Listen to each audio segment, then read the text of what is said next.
Hello. Yo, what's up? Woo! Another Friday.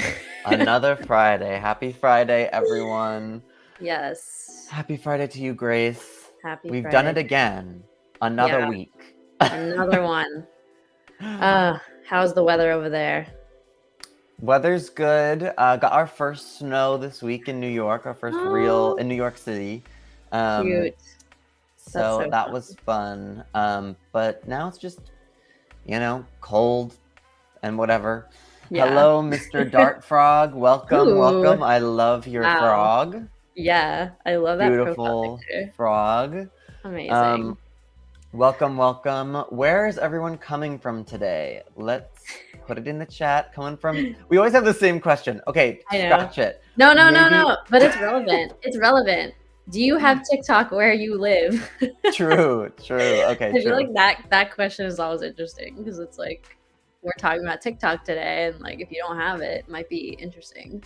Yeah. Has So your country banned TikTok? Tell us.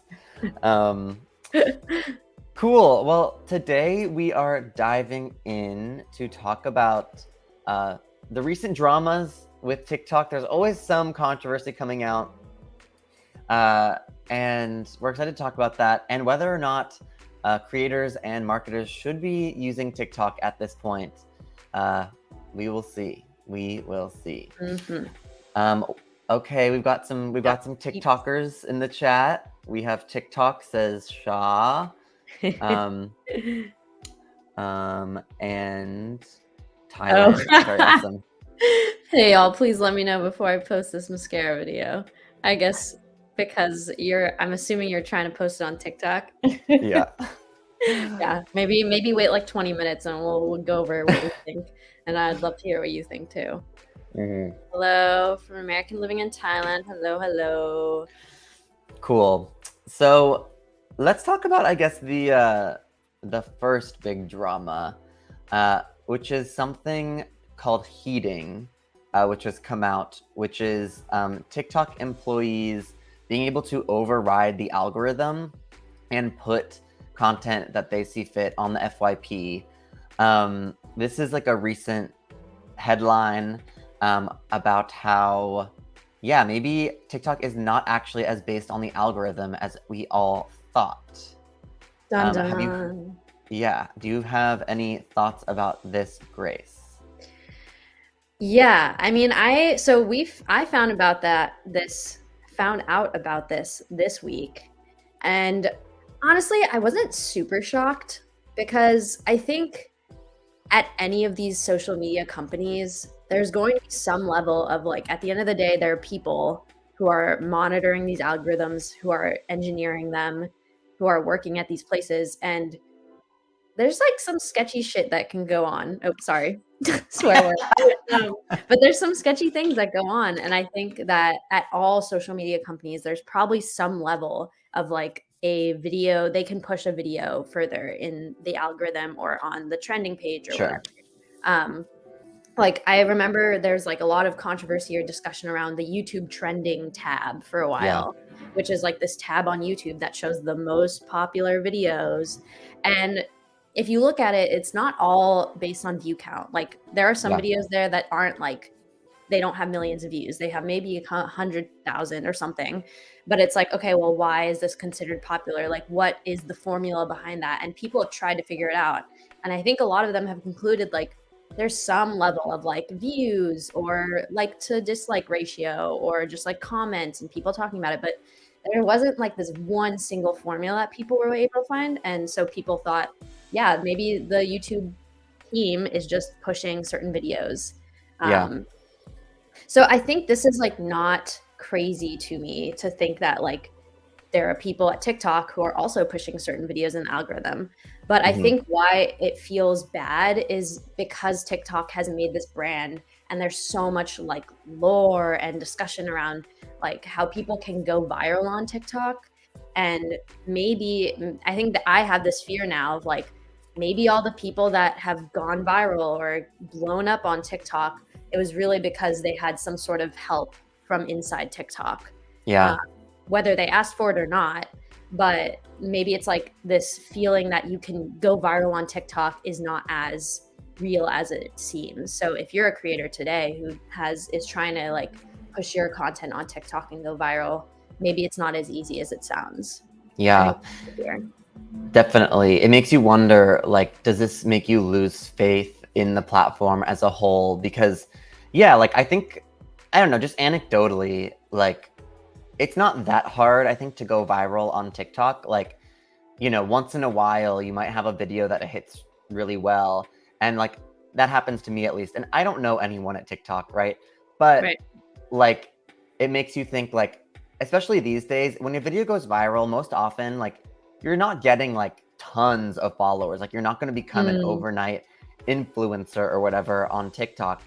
But, yeah, it makes you wonder, like, these people that are becoming huge off of TikTok, like, if they are being hand selected, because I think the opportunity to go viral is still there for like most people just based on the algorithm. But I wonder if like the actual like TikTok fame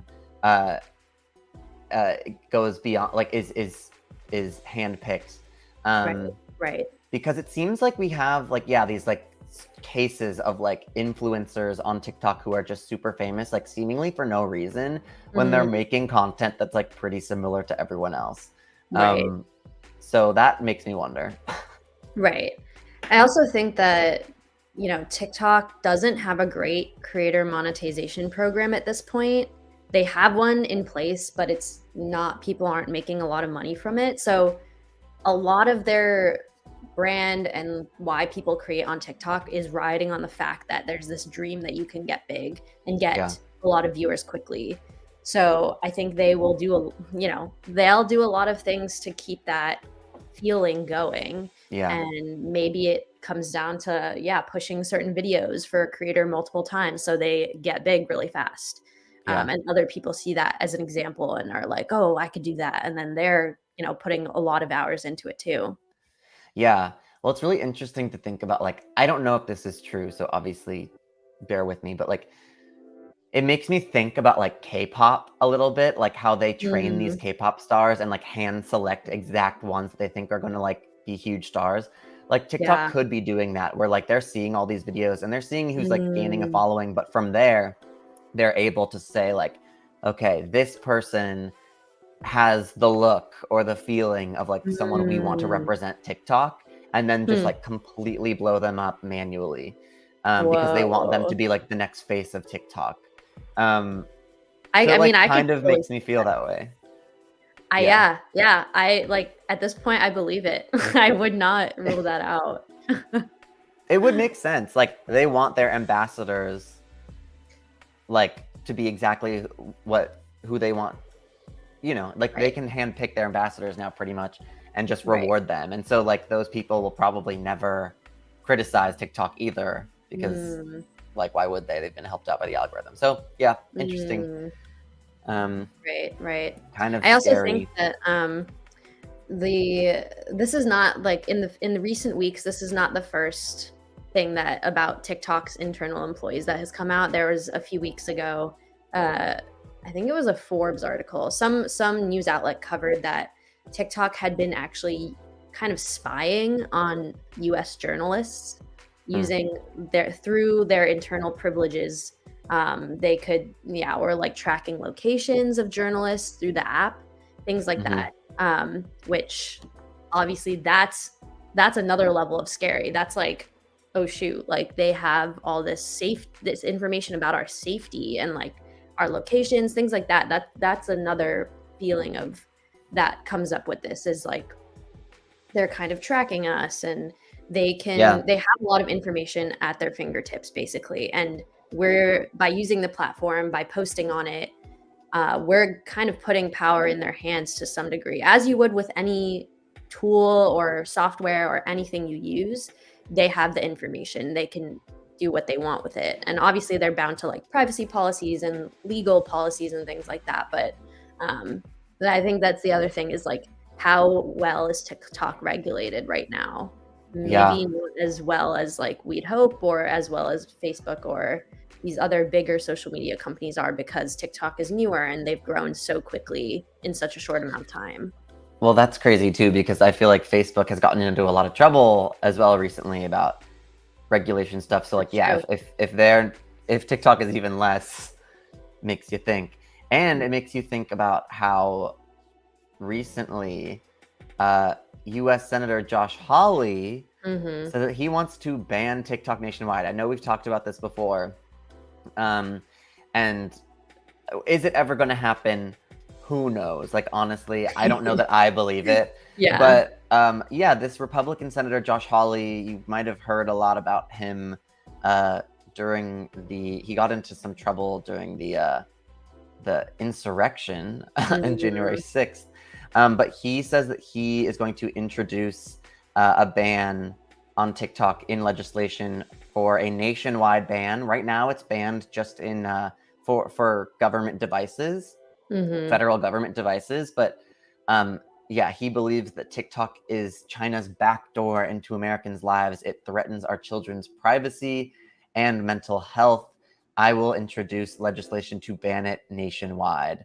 He didn't say when he's going to do that, if and when. I feel like, I don't know if I believe it. It sounds like false threats. And even if he did, I don't know that like it would ever happen, but Right. TikTok's just under fire as usual. Mm-hmm. Mm-hmm. Yeah. I feel like it's not even like, I don't think we need to ban TikTok Yeah. to have more oversight. Yeah, I think it's essentially we need more security in the fact that they're not going to just use our information for whatever, and internal employees can't just do anything they want with our information. I think that Mhm. just comes down to more, yeah, oversight from the government, oversight from external organizations that look at TikTok and what then their policies and their algorithm and how they're doing things. I guess this also brings up a question, is like, so TikTok has an algorithm. Every social media platform has an algorithm. Is it okay for them to push certain videos manually? Like I wouldn't say that's illegal, No, right? no, no, Like that's no, definitely not illegal, but it no. feels kind of bad in some ways too. But so is it like, I think there's this question of like, is it okay for them to do that? Yeah. I mean, I definitely think what's funny is that like we're having this conversation about like, is that okay? But I feel like up until this point, that's probably been not this point, but up until recent years, last 10 years, that was probably how everything pretty much worked, was like Right. on a homepage, they would put whatever videos they selected, whatever they wanted, because like algorithmic FYP Mm, like didn't really exist right. that long until that recently. Right. Um, so like this isn't new, but I think it's just particularly sort of damning for TikTok, given that like the algorithm is their entire product pretty much. Mm, And it's what people think of as being really special about TikTok. And it's sort of just like a hit to the branding to know that like maybe right. it's not as fair as a lot Mhm. of people think it is or want it to be. Or yeah, there's like, at least for a while there was, I feel like, this feeling of like anyone can go viral on TikTok as Mm. long as you like hack the algorithm and just figure it out. And it's like, is that true? I don't know, Right. maybe, but it makes you wonder. Yeah, and I think it's also gotten to the point where people will just make TikToks, and I'm thinking particularly about brands. Like, brands and organizations are pumping money into content production for TikTok. And I think sometimes they're doing it even though they're not necessarily seeing the rewards of that effort or money. Yeah. Um, So I think, yeah, it's like, should we go off of, I think brands shouldn't necessarily go off of this feeling of like, oh, just because like everyone else is going viral, then maybe we can if we just keep doing it, even if it's not showing any signs of success for us. I know like Yeah. yeah, like at Kapwing, we've tried that too. Yeah. Like we were posting on TikTok. Yeah, you were doing that, Jack. Um, Yeah. Yeah, I can speak to that a little bit. yeah. I feel like, yeah, like all brands right now are questioning like, is TikTok a viable channel for our brand? And we had the same thought. So for a while there, a couple of years ago, I was doing TikTok and short form, and then I also did it more recently to try and figure out if this was a viable channel. And like, we got many views. Like, you know, my first month of doing it, we got like over 1 million views on TikTok, or like almost 2 million or something. And we gained like a bunch of followers, but like literally we saw, I think, 2 or like 4 people click the link in our bio to like try out Kapwing. Even though in some of the videos that went viral, we were using Kapwing, like it was not just like random content we were posting. And so at least for us, like it became a question of like, is the brand recognition worth it versus actually converting people? Because converting people from TikTok was really, really difficult. Right. And I think a lot of brands fail to question that or note that, like, is this actually bringing sales to me, or is this just like unneeded effort that would be better used elsewhere in marketing efforts? And like, not to discount, like there can be very significant gains even if you aren't converting people to like buy your product or service. If you're getting tons of views, maybe that's worth it for you. I think it comes back to like, what are your goals as a business, as a brand? Like, what are you trying to do in the moment?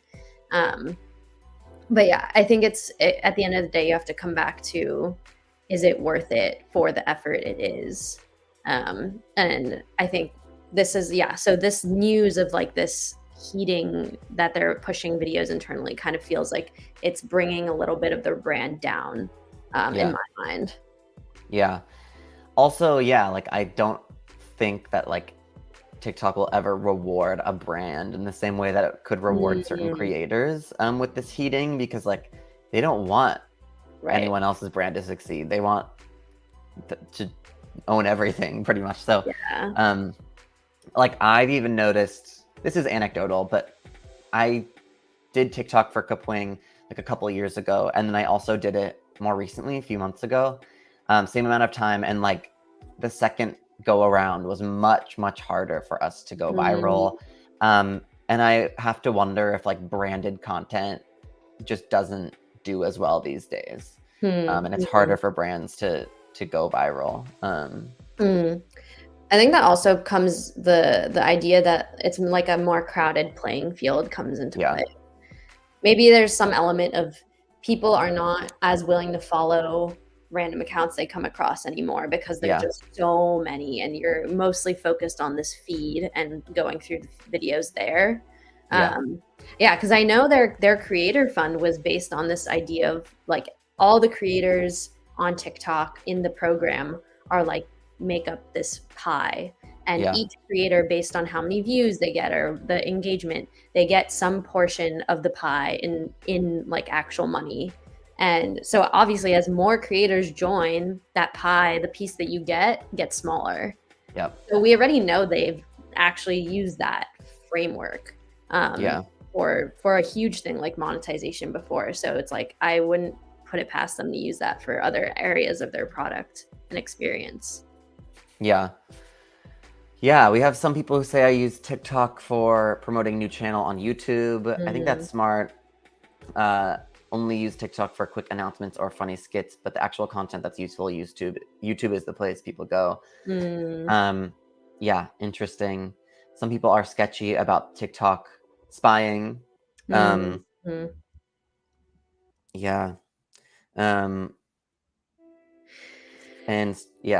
interesting. When I'm on my account, a lot of people that live in the same state as me always join my live. Oh yeah, that is something they've definitely started doing, is making videos and the algorithm more location based. I've noticed that too. Like when I go across my videos on the FYP, it's a lot of them are from like people in my area, or like and just like recommending places to go. So I think they're definitely doing that too. I think that's at the end of the day, like these companies will do what they want, and they won't necessarily notify us. So that's another thing. It's like, like the algorithm's constantly changing. We might not be aware of it. And I don't know. I think at the end of the day, for businesses, you have to go back to like, what are your goals? Does maybe experiment. I would think experiment with TikTok, try it out, assess how it's going for you. Don't just keep doing it because everyone else is doing it, Yeah, definitely. Cool. Well, I think this about wraps up our conversation. Should you use TikTok as a brand? Give it a shot, but don't put your all your time into it. It definitely can be a sink, I think, of time for some people, and people fail to recognize that you don't need TikTok to be the way that your brand grows. I think a lot of people now think that that's the way. It's not necessarily. It's a way, but it's not the way. So treat it as an option, but not as the saving grace of your brand. Oh, also, hey, we got a tip. Whoa! Shout out to Event Yours of Spirits. Do you think YouTube Shorts would ever result in those TikTok-y insignificant videos? Yeah, I do. I think there's definitely the opportunity, I think, for YouTube Shorts to become much more insignificant. And I think in a lot of ways it is already, but I wonder if YouTube just has a way of figuring out, filtering those out quicker than TikTok. Wait, what? What is a TikTok-y insignificant video? What is that? I feel like it, to me, that means a short vertical video that is kind of saying nothing. I don't know, a YouTube poop kind of gig. But YouTube trash. Yeah. But yeah, I think ultimately on any platform, probably the videos that get the most watch time and the videos that are most impactful will go viral. And there are probably already tons of terrible content on YouTube Shorts that you just don't see. So yeah, I think it's... Sorry, no, finish what you're saying. No, that was it. Okay. They're also I know YouTube Shorts. I feel like my experience with it when it started was a lot of repurposed TikToks that were low quality, had the watermark, and they've definitely made changes over the years of now you can't, if you post a video with a watermark, they won't surface it. And they don't explicitly say the TikTok watermark. I think it could be any watermark, TikTok. Yeah. Whether they're using anything else, they won't surface that video as much, but they won't notify you that they're not surfacing it as much either. So I think they're definitely internally with their algorithm rewarding original content that is high quality. And I think especially, we talked about this last week on the show, YouTube is about to roll out their monetization for short form, for YouTube Shorts, the same way that you can for long form YouTube videos. With ads. And so they, I think, are setting a really high bar to get into that program right now because they want to make sure the advertisers are happy. If advertisers are going to pay for their ad to be next to your video or on your video, on your YouTube short, they want to make sure it's a quality video that people are actually engaged with and watch. So I think there's always going to be, some level of not as high quality content, or maybe even repurposed from other places or whatever. But I think especially if you're trying to monetize, you need to be creating high quality content. And with that. Yeah, as long as you're creating high quality content, it'll always get through the noise of the insignificant videos, because I have to imagine that's already there and they're just not getting many views, and that's why you don't see it, because they're not pushing them. Awesome. Well, everyone, thank you guys so much for watching. We're here every Friday, so make sure to come back next week. Subscribe, turn on the notification bell so you always know when we're live. But it's always Friday at 1 p.m. EST or 10 a.m. PST. Yes. Thanks for watching. Grace, it's been real. It has been real. And I'll catch you next week. Bye, everyone. Bye.